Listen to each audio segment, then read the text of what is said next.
Another year, another 2K showcase mode that is just terrible. I think this year might be the worst it's ever been too. The showcase mode is in serious need of change. It suffers from the exact same problems it did last year, and then some. The tedious objectives are an absolute chore to play through. Why in God's name do I have to sit someone on the northwest turnbuckle and hit them with 3 strikes in order to pass a single objective? When I tell you that these objectives get tedious, I mean tedious. I was counting upwards of 18 plus things you're forced to do during the match if you want to unlock the hidden models, arenas, and attires. In what world is this fun? I'm going to be comparing this showcase to the older ones, when it was actually a great mode. A lot in this video, so be warned. But in the old showcase modes, like in the early days of 2K13 or 2K14, you'd legitimately have 1 to 2 historical objectives to complete that would trigger a cutscene or 2. Then, the rest of the match would be up to you to write your own history of said match. None of this hit 8 German suplexes in a row,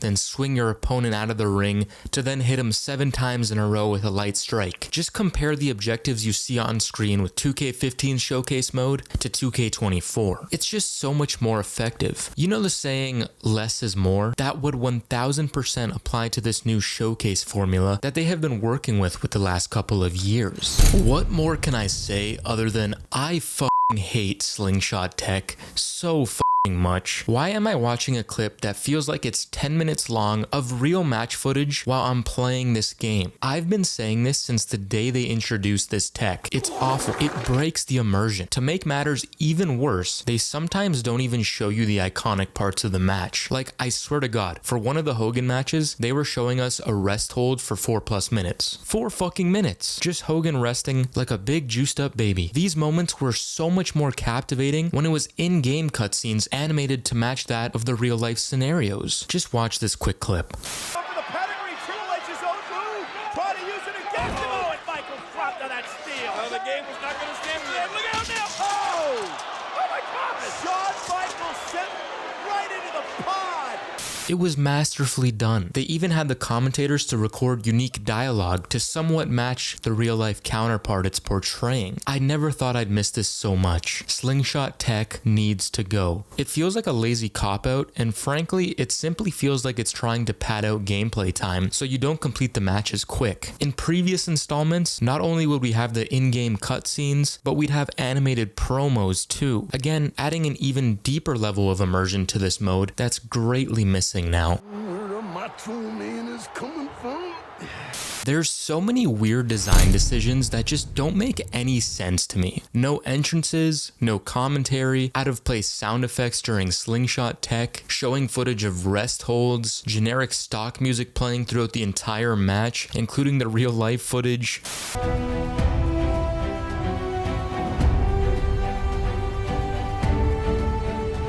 Having only 21 matches, I have never understood why they took out commentary for this mode. It made moments so much more impactful, especially during cutscenes. I mean, just take a look.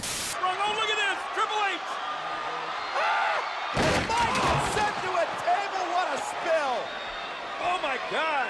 It was so immersive. It made showcase mode addicting. I recently went back and played every 2K15 showcase mode to get myself mentally prepared for the disappointment of 2K24's mode, and when I played them, man, I wanted to clear every single objective in those showcases. I couldn't stop playing them. I was hooked. This is the power the showcase modes used to hold on the player. For God's sake, add any commentary, add the most generic shit possible, and it'll be an improvement to what we have. Add that classic Jerry Lawler line that has been engraved into wrestling fans' minds for generations to come. It feels like they just googled royalty-free intense music and slapped it on every single match and called it a day. The generic music takes me out of the match so hard. I literally had to mute it. Like I said last year, I usually just throw on a podcast while I'm trying to bang out these matches as quickly as possible. Jim Cornette always helps me make these showcases a little bit more bearable. You just want to get hit in the nuts over and over.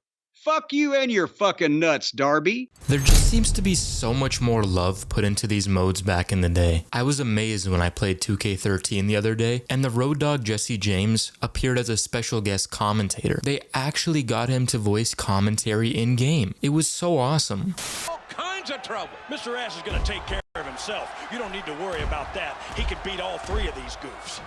Or in 2K14, during Goldberg's entrance, you can hear the crowd chanting, "You sold out." It's the little things that showed me that they used to care so much more about this mode. And not only that, but they barely got anyone to talk about their matches for the mode. I think they only got Stone Cold, Seth Rollins, and Cody Rhodes to give some brief insight on their upcoming matches. Speaking of matches, only 21 matches in the Showcase of Immortals. We jump from WrestleMania 13 to WrestleMania 17 in this mode in one jump. How in the does that make sense? No Triple H matches? No Batista matches? No Kane versus The Undertaker? Like, okay, if you're only gonna have 21 matches, you need to pick the best of the best. Why the am I playing Asuka versus Bianca Belair? No disrespect to them, but like, damn, if you're only gonna have 21 matches, it needs to be the best of the best. You know, hence the name, the Showcase of Immortals. I've said this all time and time again. You can even take a look at my video last year on John Cena's Showcase and compare what I just said. I guess the silver lining to all of this is that people are slowly getting more vocal about it. Channels that I normally wouldn't see speak out against how terrible this mode is, now are finally saying something, so hopefully with enough feedback, 2K can try to improve this mode and go back to their old formula. Literally all they need to do is add entrances, add commentary, replace Slingshot Tech with in-game cutscenes, and make it so matches have 1 to 4 objectives max per match. The winning formula is right there. If in 2K25 they improve Showcase and buff up Universe mode, I think it could be the best wrestling game of all time. And you might be thinking to yourself, why are you ranting for so long about one tiny mode? Who really cares, RPG? Well, young grasshopper, the reason why this hurts my soul the most out of any recent showcase is because this was supposed to be the holy grail, the 40 years of WrestleMania mode, the alpha, the omega. Just like how beloved 30 years of WrestleMania is by fans in 2K14, this was supposed to live up to the hype and then some. I mean, I always had a feeling it was going to be the same bullshit formula, but I thought maybe, just maybe, they'd throw in a 1-2 extra thing to make it more immersive, more captivating, but nope. But hey, don't get me wrong, 2K24 is a great wrestling game. It's just time to make 2K Showcase mode